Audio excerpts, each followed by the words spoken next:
Breaking news చూస్తున్నాం. బాపట్ల జిల్లా అద్దంకిలో ఘోర ప్రమాదం చోటు చేసుకుంది.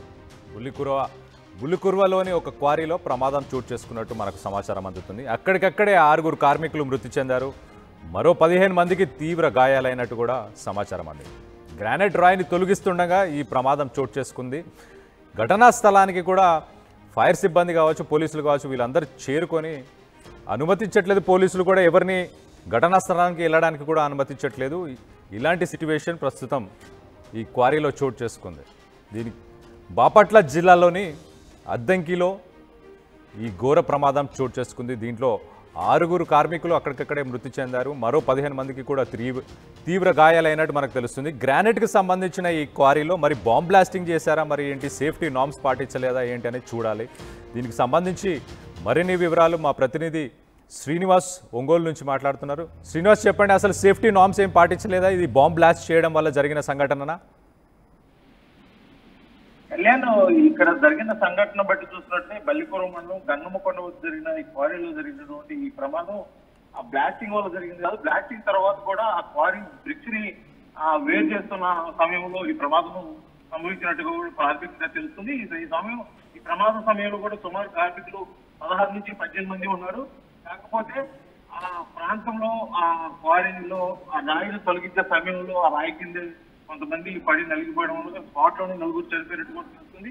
మిగిలిన గాయపడిన వారిని హాస్పిటల్ తరలిస్తున్న నేపథ్యంలో కూడా 1 నర్సాపేట హాస్పిటల్లో కూడా చనిపోయినట్టు మనకైతే ప్రాథమికంగా తెలుస్తుంది. కాకపోతే జరిగిన సంఘటన ఏ విధంగా జరిగిందని చెప్పేసి ఇటు పోలీసు అధికారులు, దానికి సంబంధించిన మైన్స్ డిపార్ట్మెంట్ అధికారులు కూడా సంఘటన స్థలానికి ఇప్పుడు రావడం కూడా జరిగింది.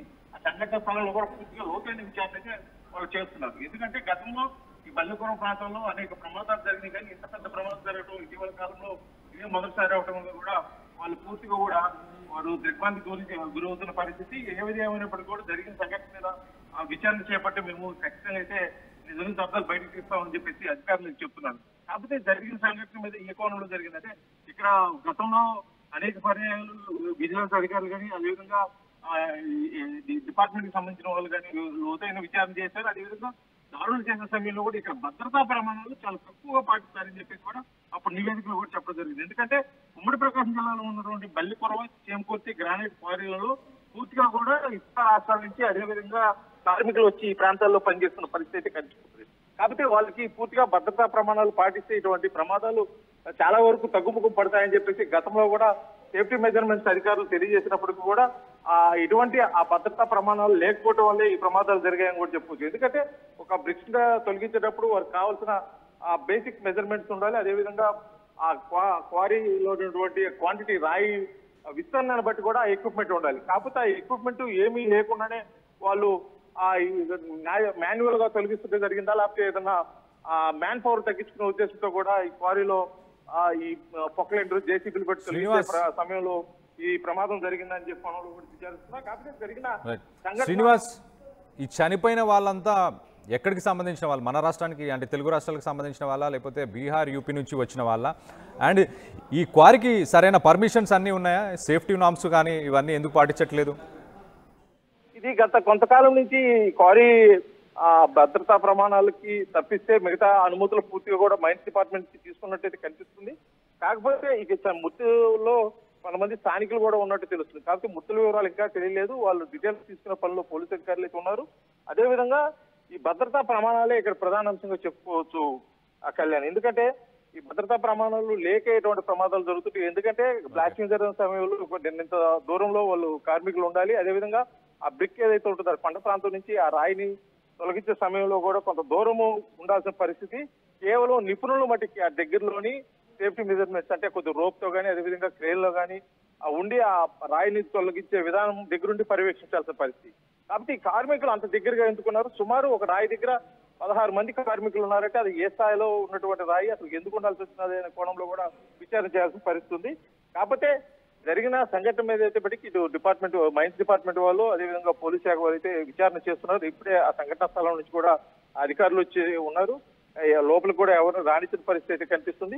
ఏదేమైనప్పటికీ దీన్ని కొన్ని గంటల్లోనే దీనికి ఈ ప్రమాదానికి గల కారణాలు ఏంటి, అసలు ఇంకా ఆ రాయి పూర్తిగా తొలగిస్తే దానికన్నా ఇంకేమైనా మృతులు పెరిగే అవకాశం కూడా ఉందని చెప్పేసి స్థానికంగా ఉన్నటువంటి వారు చెప్తున్న పరిస్థితి. కాకపోతే ఆ రాయి కింద ఇంకా ఎంతమంది ఉన్నారు అంటే 16 మందిలో 6 చనిపోతే మిగతా 10 మంది దాని కింద ఉన్నారా లేకపోతే ఇంకా ఎక్కువ ఉన్నారా అనేది కూడా పూర్తిగా ఆ రాయిని తొలగిస్తే కానీ తెలియని విషయం అయితే బయటకు కనిపిస్తుంది Kalyan. Right, thanks for the update Srinivas. So మనం చూస్తే బాపట్ల జిల్లాలోని అద్దంకిలో ఘోర ప్రమాదం చోటు చేసుకుంది. గ్రానైట్కి సంబంధించిన ఒక క్వారీలో ఒక రాయి తీస్తుండగా చాలామంది కార్మికులు దాని కింద పడి చనిపోయినట్టు నుజ్జు అయిపోయినట్టు మనకు శ్రీనివాస్ ద్వారా సమాచారం అందుతుంది. సో మనం చూస్తే కనుక 6 ఆల్రెడీ చనిపోయారు, ఇంకా ఎంతమంది దాని కింద ఉన్నారనేది ఇంకా వెలికి తీస్తున్నారని చెప్పి దానికి ఇంకా ఇన్ఫర్మేషన్ రావాల్సి ఉందని చెప్పి కూడా మనకు శ్రీనివాస్ చెప్తున్న సమాచారం. అక్కడికక్కడే 6 కార్మికులు మృతి చెందారు, మరో 15 మందికి కూడా తీవ్ర గాయాలైనట్టు సమాచారం ఉంది. గ్రానైట్ రాయిని తొలగిస్తున్న సమయంలోనే ఈ ప్రమాదం చోటు చేసుకున్నట్టు మనకు తెలుస్తుంది. సంఘటన స్థలానికి ఫైర్ సిబ్బంది కావచ్చు, అలాగే పోలీసులు కావచ్చు, వీళ్ళందరూ కూడా చేరుకున్నారు. క్వారీలోకి పోలీసులు ఎవరిని అనుమతించట్లేదు ప్రస్తుతానికి. దానికి సంబంధించి ఏదైతే సేఫ్టీ నార్మ్స్, ఇలాంటి వర్క్ ఎన్విరాన్మెంట్స్లో ఏదైతే సేఫ్టీ నార్మ్స్ పాటించాలో ఆ సేఫ్టీ నార్మ్స్ పాటించకపోవడం వల్లనే ఇలాంటి దారుణాలు జరుగుతాయి. ఈ సంఘటన కూడా అలా జరిగిందే అని చెప్పి మనకు అర్థమవుతుంది. ఒక్కసారి విజువల్స్లో చూడండి, ఒక్కొక్క గ్రానైట్కి సంబంధించిన ఒక్కొక్క రాయి ఆల్మోస్ట్ కొన్ని టన్నులు ఉంటుంది. ఎన్ని టన్నులు ఉంటుంది అనేది మనం సైజుని బట్టి కానీ చెప్పలేము. సో అలాంటి పెద్ద రాళ్ళు పడిపోయాయి. దానికి సంబంధించి సేఫ్టీ నార్మ్స్ ఎందుకు తీసుకోలేదు, మరి అక్కడ ఆ కంపెనీకి సంబంధించి ఆ క్వారీకి సంబంధించిన వాళ్ళు ఎందుకు తీసుకోలేదు అనేది మరి ఇన్వెస్టిగేషన్లోనే తెలియాలి. దీనికి సంబంధించి మీరేమనుకుంటున్నారు? వర్క్ చేసే ప్లేస్లో మనం చూస్తే ఇంతకుముందు హైదరాబాద్లో ఒక ఫ్యాక్టరీలో కావచ్చు, ఒక కెమికల్ ఫ్యాక్టరీలో కూడా ఇలాంటి ఇన్సిడెంట్ ఒకటి జరిగింది. అంటే సేఫ్టీ నార్మ్స్ పాటించకపోవడం వల్ల ఈ మధ్య కార్మికులే చనిపోతున్నారు ఎక్కువ శాతం. స్థానికులు ఉంటున్నారు దీంట్లో, ఉత్తరప్రదేశ్, బీహార్కి సంబంధించి వేరే ఇతర రాష్ట్రాలకు సంబంధించిన కార్మికులు కూడా దీంట్లోనే ఉంటున్నారు. దీనికి సంబంధించి మీరేమనుకుంటున్నారు కింద కమెంట్ రూపంలో తెలియచేయండి. ఒక్కసారి ఆ విజువల్ చూద్దాం.